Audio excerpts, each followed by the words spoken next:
So that's like Philadelphia, New York, Boston, Los Angeles, Chicago, London.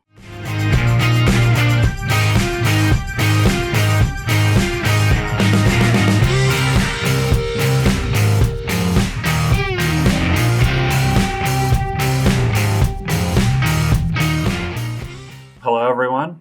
Today we have a very special guest joining us from LA, Chris Farren. Thank you so much for joining us. And how's Hell everything going? yeah. I'm great. How are you guys? Good, good. Pretty good, pretty good. Yeah, thank you so much for coming on. Yeah, my pleasure. Before we start the interview, can we get one of your signature bangs? Let me get in the right headspace. You boom! I love it. I love it. I love that one video that I saw where he compiled it all together. Oh, right. Yeah. I need you to get a classic bang to start us off. Just like an introduction to you. What are your hobbies, age, where did you grow up, and everything? Yeah, just a short introduction. I'm 38. I grew up in Florida, Naples, Florida, which is under a hurricane evacuation order right now. I think everybody's okay now because it hasn't hit. So we'll find out. And my hobbies, I wish I had hobbies. I like making music, I like making art, but those are also like my job. But I guess that's nice that I get to, my job is my hobby is my job, and my job is my hobby. Right. It's important to love it for sure. Yeah. I feel like that's a common theme within like artists, and like when we're doing these interviews, like an artist, every like artist that we kind of talk to, us included, that our like hobbies are our art, so it kind of mingles in together. Yeah, totally. As I was doing like a kind of a deep dive of you throughout your Instagram and stuff, I noticed that you went from having really long hair to short hair to long hair. Yeah, I have long hair again. It's Yeah. somewhere, it's back here. Yeah. Are you going back to the short hair anytime soon? Or I don't know. I didn't even really mean to have long hair this time around. It just kind of happened. And I like it for now. I like it when I'm on stage a lot because it adds like a kind of a majestic quality, and it's like its own little bit of production, you know? I prefer having short hair just because it's easier. And when you have long hair, at a certain point, people start treating you differently, like you're like a bit of a ruffian or something. I just shaved off all my head too, and I had like really long hair too, so I just went from like long hair to short hair and everything. And I just thought that was interesting and everything. Going to like your music and everything, a few years ago you went on to blind covers, making the cover in an hour. I watched that video and I thought it was really interesting. That setup they have there is really cool. I like those guys. What was kind of like the process of like making that like cover, or like what was the process and kind of what were you like thinking making the cover, like the process of making that cover in an hour? I was just thinking, okay, I have to make a cover of this song in an hour, and just kind of, it's kind of a condensed version of like if I had to make a cover of any song. But then I was, like pre-editing stuff, being like, well, I don't have time to do this. What are like the bare bones of what I would need? And so I was like, I need a beat, and kind of, well, I need a structure, I need a beat, I need maybe some sort of synth thing happening, and that's it.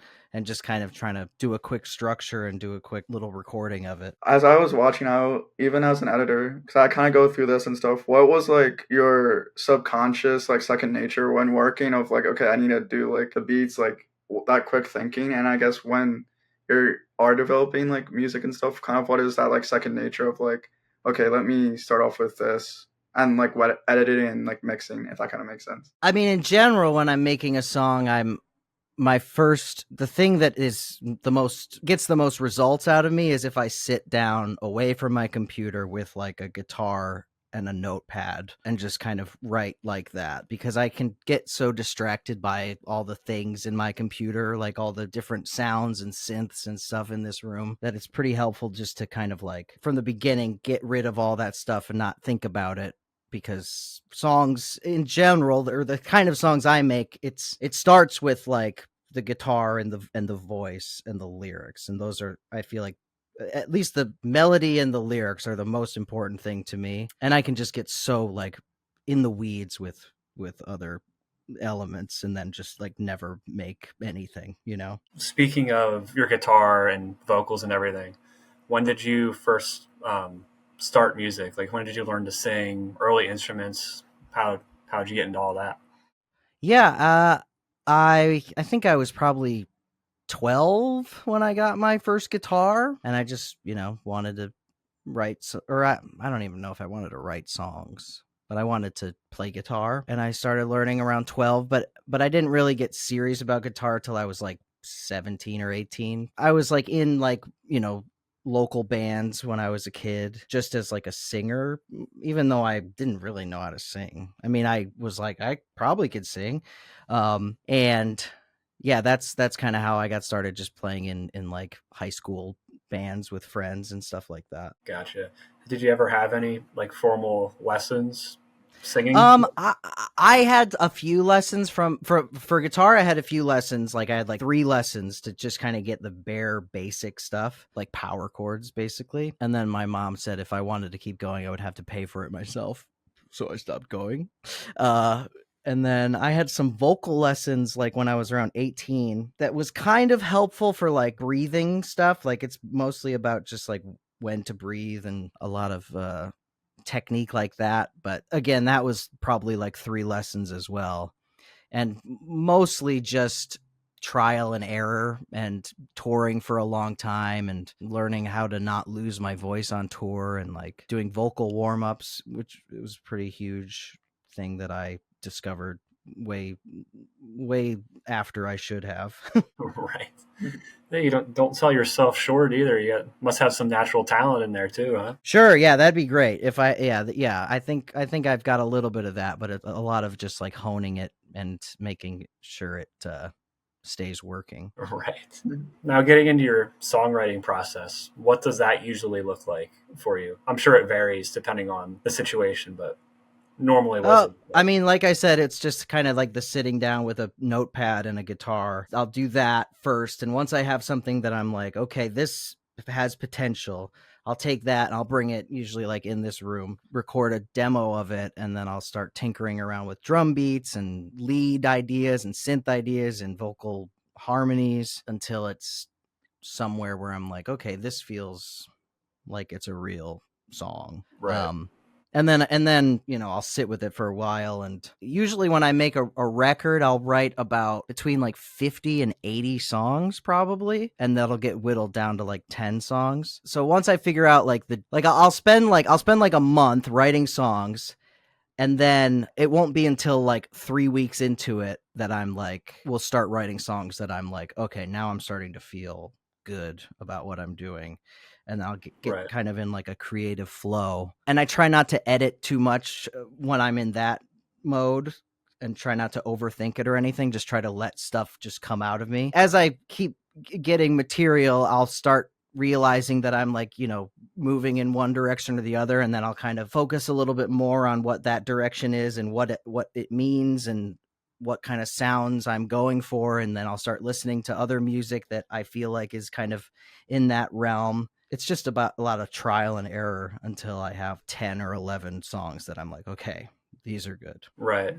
When it comes to producing, do you do most of it yourself, or do you have any outside help people you work with? I've done both. I've done a lot of stuff where it's just me basically. Over the years, I just kind of got bored of doing that and just kind of sick of myself. It's just more fun to work with other people. It just simply is more fun to be around people than it is to be alone. Right. So Doom Singer, my most recent record, my friend Melina produced it, which was really fun. And I had my friend Frankie work on it with me and write it with me.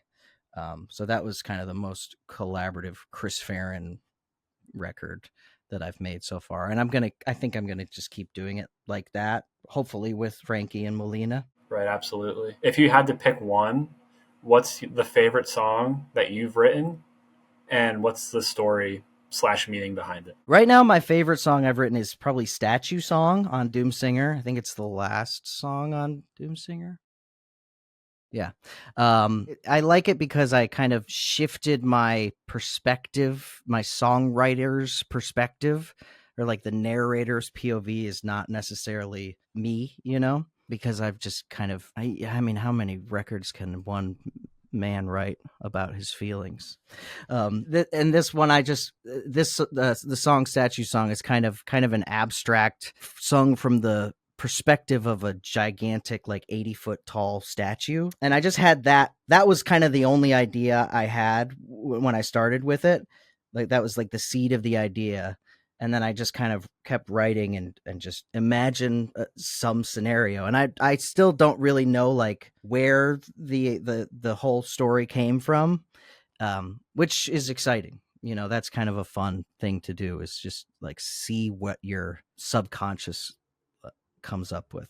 It's funny you mentioned that that song being unique because it wasn't from your perspective. The person or the artist me and Caleb are actually posting about this week, one of his songs that he talked about, he said was his favorite, and he loved the story behind it because he wrote it from the perspective of one of his friends who was going through something at the time, and he's like, "Oh, tell me the story word for word, and I'm going to write a song about it." And he did, and that's part of the reason why he loved it so much, because it was just so different than what he was used to doing. Yeah, it's cool to kind of get outside of yourself a little bit. It shows a different skill as well. Some people can't do that, I'm sure. So yeah. So now going back to kind of your early music again, who would you highlight as being some of the band's solo artists that you consider like your influences that influence your sound?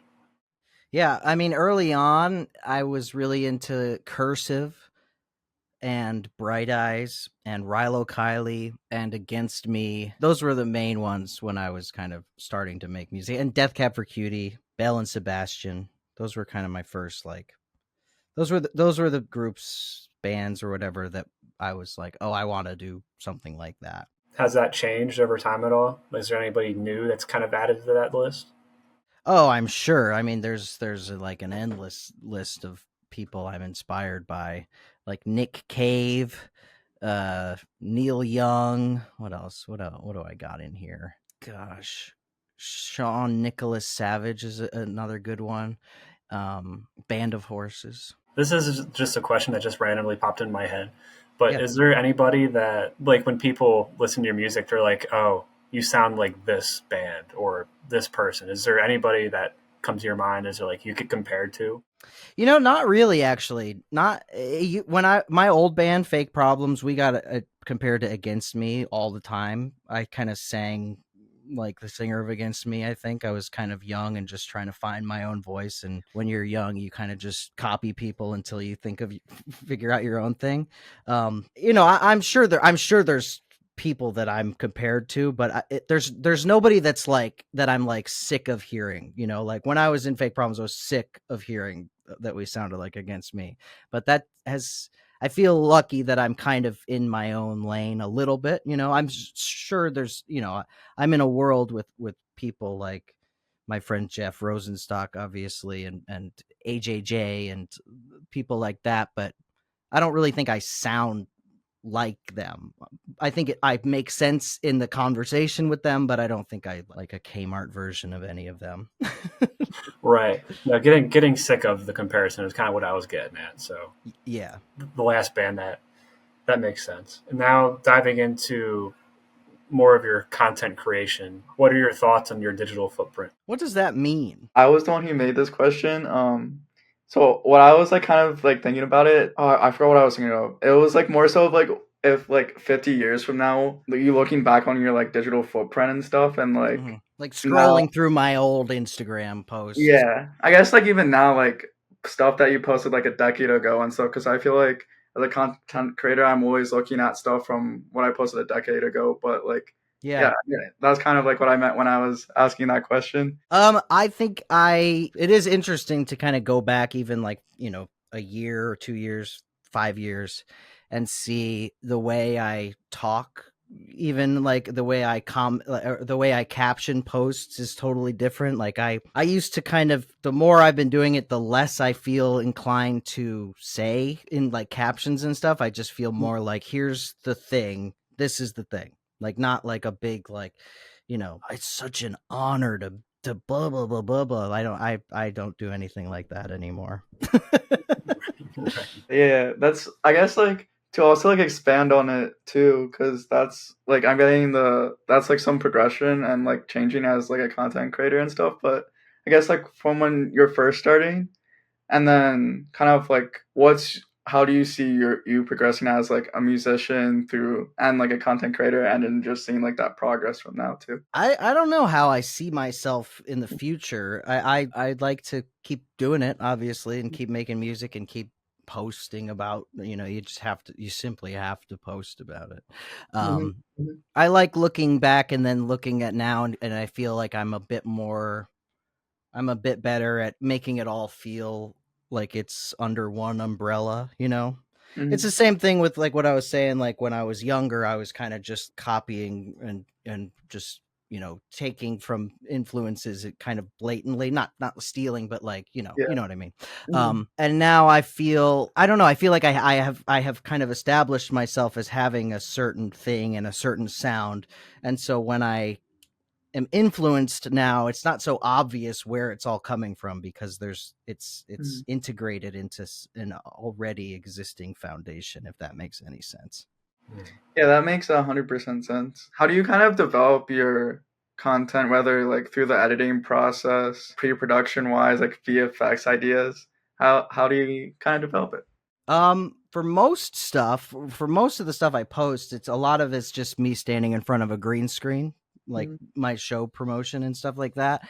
I just stand in front of a green screen and I write down just the information I need to get out, and then I just stand there for like 10 minutes and just say a bunch of stuff that comes to my mind, and then I put it into After Effects, and then I sit there and I go, what am I going to put behind me, or what is going to be the thing that I'm punching. If I'm promoting a show in Pittsburgh, I'll type in Pittsburgh and I'll just like look at pictures of Pittsburgh mhm. until something like visually stands out to me. Yeah, and then so I'll just do that, and then sometimes I'll just be bored of doing that and I'll just have some random idea and I'll be like, okay, I'm going to be in a submarine and I'm going to be fighting a monster. Like it's just I never pre-plan it when I'm shooting. It's always in the edit that I find the kind of the setting and the backdrop. I love that. Now, what is your process of, and where do you get all this stuff in your bag with this emptying your bag? That's Real. just stuff I have in my bag.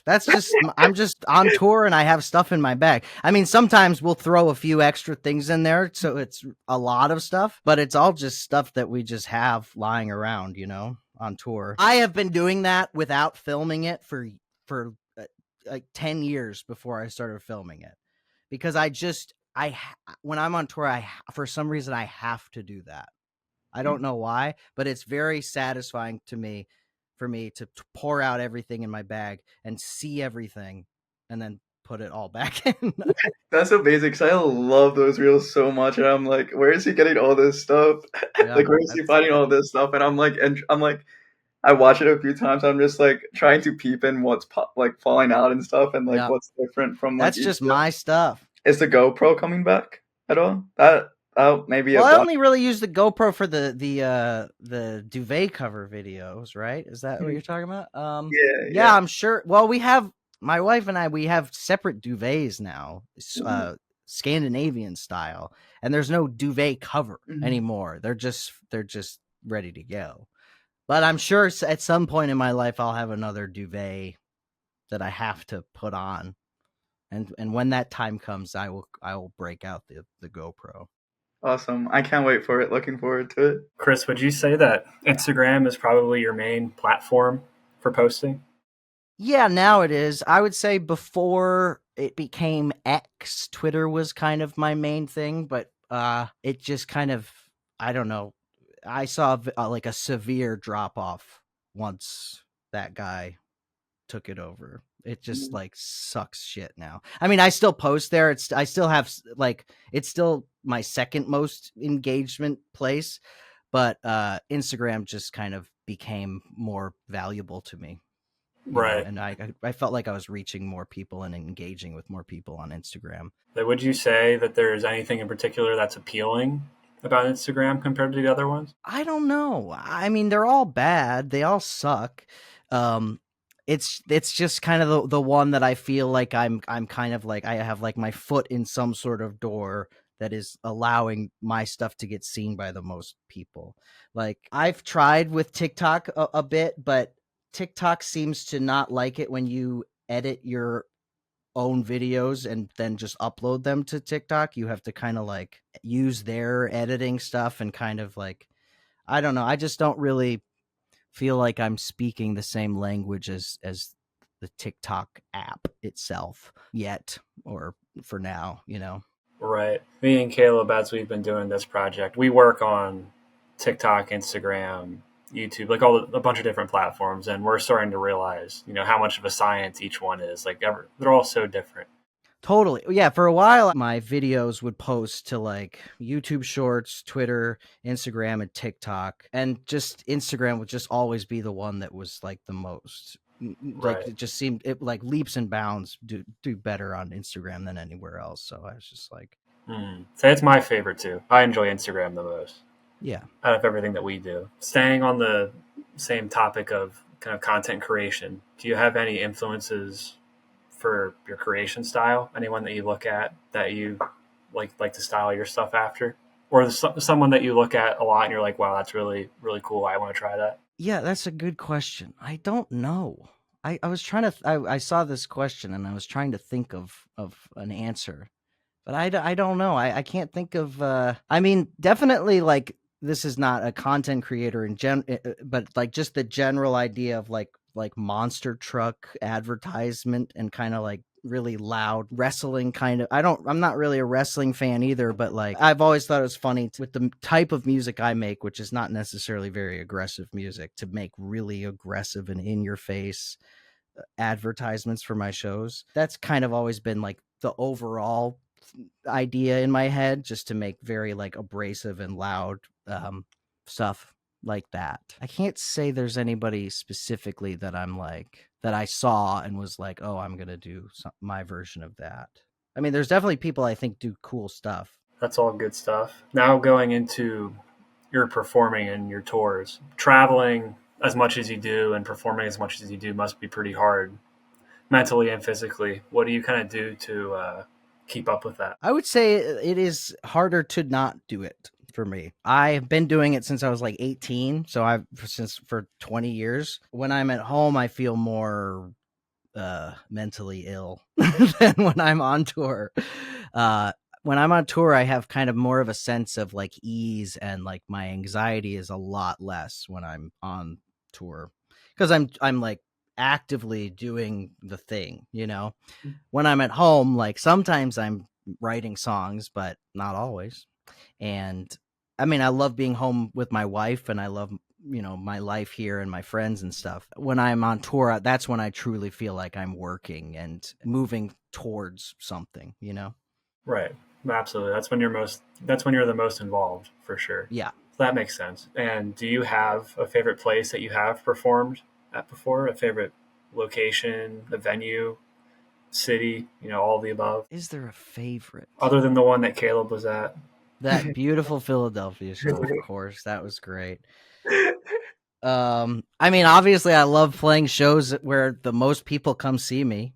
So that's like Philadelphia, New York, Boston, Los Angeles, Chicago, London. Those have always been really great for me. I like playing in Florida because I'm from there and I have a pretty okay shows there, and it's nice to just be in Florida sometimes in limited bursts. Little side quest. How was it like growing up in Florida? I was meaning to ask that a little bit earlier. Yeah, it was to me normal, fine, normal, hot, certainly.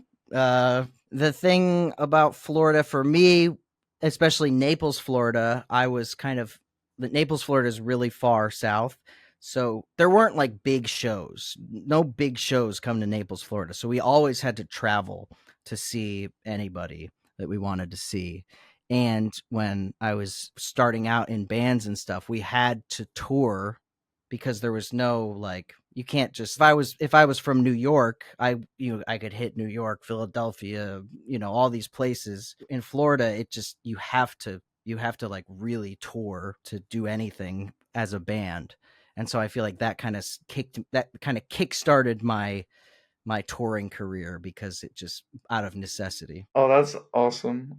Yeah, I was just like curious because with like the start of your music and just like the rap that Florida gets Yeah. throughout like the US and everything. But yeah, with the Philly show, with the graphics that you had displayed up behind you, how did you develop those graphics, and what were like brain sparks for Yeah. them?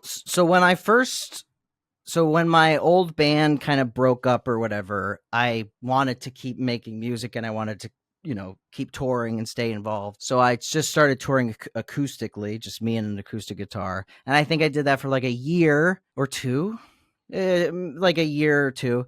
And it was fine. And I learned a lot. I feel I learned how to kind of perform better because I had nothing to fall back on. It was just me, and I had to talk in between songs, which I didn't really used to do, or if I did, I wasn't good at it, and so I had to kind of figure out how to be comfortable on stage, not just singing but talking and engaging people in the crowd, and so that was a valuable skill that I learned. I just felt boring more than anything. I felt like it was, if somebody asked me what I did, I would have been embarrassed. So I started to toy around with like synthesizers and drum machines and stuff. Started adding those to my set. So then I was playing just me on stage, but with more sound. So I was filling up the room with sound more. And I did that for a while, just with no visuals or anything. And then I would see pictures of myself performing, and I'd be like, it still looks like I'm just a one guy doing the thing that everybody on earth does. And so that was when I started toying around with video synthesizers and bought a projector. And I'm not a technical guy at heart in my nature, but it was just, I had to figure it out because it was like I had an idea and I had to get the idea out. And so I had to watch a bunch of YouTube videos about how to do a bunch of shit I didn't know how to do. And that's when, yeah, so that was kind of when I started with the video stuff. And then I just kind of kept toying, and I'm still, I think I will always be toying with the aesthetic of it and learning about it and learning how much is too much and how much is not enough, and like finding that balance and not just being like but also not just having like a gif behind me, like trying to and fit the mood of every song and all that kind of stuff. A question just popped into my head too. From your first band to current day, what do you think you have like made the most improvement within music? Like, what's your biggest like improvement you think that you made from your first band all the way to now? I would say a lot, but mostly performing and singing. I would say singing probably the most. I feel like I'm a much better singer than I used to be, and I'm a lot more comfortable on stage than I used to be. I feel more comfortable on stage than I feel anywhere, actually. So that I'd say that's the big stuff. And then I'm sure, I hope I'm better at guitar. But and songwriting, I think I'm definitely better at songwriting too. Another little sidetrack question as well too. What are your thoughts on the success of The Way That I Love You Has Changed? Very interesting, because it's like not on a label or anything. It's just like I was in between labels and I had this song and I was like, I'll just put it out myself. And my friend Christina Johns, who used to work at Side One Dummy, now she works at Hopeless Records, she kind of helped me upload it to like Spotify and all those places. And I don't know, for some reason I don't know if it might still be like my number one Spotify song, at least, which is great for me because I own it completely. I don't have to share any of the money with a label or anything. Yeah, it is. It's odd. It's actually kind of frustrating because I'm like, why? Well, that worked. It's kind of like I have no idea. Like, I think songs just kind of get put on like a playlist and then another playlist and another playlist, and success like kind of like snowballs. I don't even have like a music video for that song or anything. It's just like kind of a random thing. But I love that song and I love playing that. I always play that song live. Do you think you would ever make a music video for it, or Probably not at this point. It's like yeah? 7 years old or something. Yeah, I didn't know if it would be like a anniversary or like, hey, after a decade of it being released. Yeah, maybe Yeah. when we hit the 10-year mark. um What has your experience been with labels? My label I'm on right now, Polyvinyl Records, is great. I love them. I have nothing bad to say about them. And then the others, good stuff and bad stuff. Mostly good, I'd say. I think some labels try to trick you into thinking, not trick you, but like they're all businesses. They're all businesses, and sometimes the way they talk to you, they try to downplay that they're a business that has to make money, and that will. When I was younger, I was like, oh, these people are gonna just give me a bunch of money, and they're gonna put me on the cover of a magazine, and because I deserve it, And I don't know. I just know that's not true anymore. I don't necessarily think anybody truly needs a record label now in 2024, but if you have the right people that you gel with and that understand your vision and are willing and eager to help you realize that, then it can be great. Like, that's my experience with Polyvinyl for sure. Yeah, because the reason that I asked that was because we've been interviewing a lot of like underground artists where they're just at that point of like just like actively talking to labels and or like deciding like they just want to like do it on their own and stuff. And Yeah. there's just like a lot of like opinions that we've heard about like not wanting to go the label route and or going label route, but like being way more selective like about Yeah. it and everything, and just being like, okay, this label provides this, like it helps the creator, like you were saying and stuff. And yeah, Well, it's really helpful when you're just starting out, or when you don't have much of a name for yourself, because it's like somebody already in the industry is vouching for you. Mhm. So that immediately gives you a sense of like legitimacy to an audience, which I think is one of the more valuable things that labels can do. Okay. I feel like this has been like a bunch of like side quest questions, but what are kind of like underground artists that you're listening to, and also kind of like double question, what's on your like playlist? Let's see. Let me pull this shit up. I've been listening to a band called Sobs, SOBS. They're good. I don't know anything about them. I Mhm. just know their name. Um, let's see what else. Underground. I've been listening to a lot of not decidedly not underground music lately. Like the most popular things you could ever even imagine. I've been listening to, but New Jeans, but that's like a K-pop. That's like a gigantic K-pop band. I love, like, there's a few friends of mine's like Guppy and Diners. Those are two great bands I love. Okay. Yeah. Yeah, that's one of my favorite questions to ask because I'm always so curious what's on people's playlists and everything, and new discoveries artist wise. Kind of going back to the Philly show and stuff. When I was filming and stuff, your crowd energy, I love your crowd's energy because I feel like all of the people that were there were like, I don't know, so invested in listening to you play music. What has been your favorite fan interaction? And the reason why I'm asking is because the Philly crowd, at least, were like yelling to see your feet and everything, and I just Yeah. was like, I wonder where that origin came from and your favorite fan interaction. I don't know where the feet thing came from. That might have just been just some weirdo in the crowd, but it's hard to think of just one. Like the show before that Philly show, I was in New York and I played, and somebody brought me a stuffed animal of the green M&M that that like they handed it to me while I was out in the crowd singing. I like go out in the crowd and I sing one of the songs just out there, and they gave me a green of like a stuffed animal, a stuffed green M&M. Mhm. And I just like raised it above the crowd, and everybody went wild just because of the green M&M. I thought that was pretty funny. A thing I've said before about my audience, the way I am with my audience, it always feels like an inside joke that everyone is in on, like it's not like I'm not like trying to exclude anybody. I'm trying to like have a good time and make people feel good, but in a kind of off kilter way that I feel like hopefully and sometimes does like speak to people in some way. I love that a lot. And kind of wrapping up the interview, what does the future look like for you? I'm working on we're working on a new Antarctigo Vespucci record slowly, and I'm working on new songs Chris Farren songs.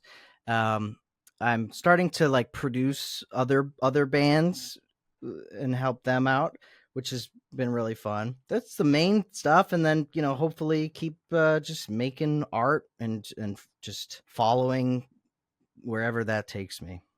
I don't really have like a laid out plan, but I just tend to just say yes to stuff and just see what happens and see where it lands me. I love that. I love that. And last question, what are your socials and any other projects that you want to plug? I think I'm Chris Farren on mostly everything. I'm Chris Farren Hot on TikTok, chrisfarren.com.